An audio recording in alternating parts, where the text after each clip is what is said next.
এই বন্ধুরা, দেখো আজকে একটা নতুন রেসিপি নিয়ে চলে আসলাম। এটা হচ্ছে গিয়ে ছোলার ডাল।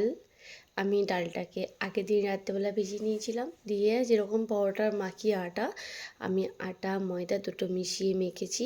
এই দেখো, এবার এর মধ্যে ডালটা আমি বেটে নিয়ে তারপরে কিন্তু তেলে ভেজে নিয়েছিলাম। দিয়ে এখন আমি এই আটা লেচি করে আমি এটা দিয়ে দিলাম। দিয়ে দেখো হালকা হাতে কিন্তু গোল গোল করে আমি বেলে নিচ্ছি।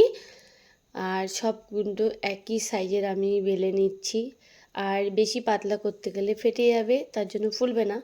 দিয়ে দেখো আমি এ দেখো একটা সাইড ভাজা হয়ে গেছে, দিয়ে আর একটা সাইড দিয়ে দিলাম। এবার দেখো আমি এবার কিন্তু সাদা তেল দিয়ে দেবো 1 চামচ। একটা পরোটার জন্য 1 চামচ তেল অনেক।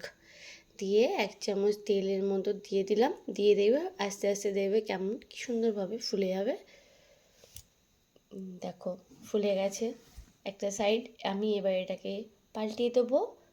যতটাই চাপবো ততই দেখো এটা হয়ে গেল।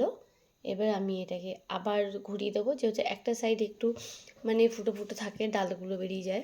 দিয়ে এটাকে ঘুরিয়ে দিয়ে আমি আবার করব। দেখো আমি যতবার চেপে দেবো ততবার কিন্তু আবার ফুলে যাবে।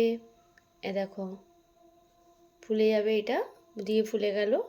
দেখো, আর কালারটা কিন্তু খুব সুন্দর হয়েছে। একটু লাল লাল করতে হবে, নাহলে কিন্তু হবে না। দেখো পরোটাটা আমার রেডি হয়ে গেল।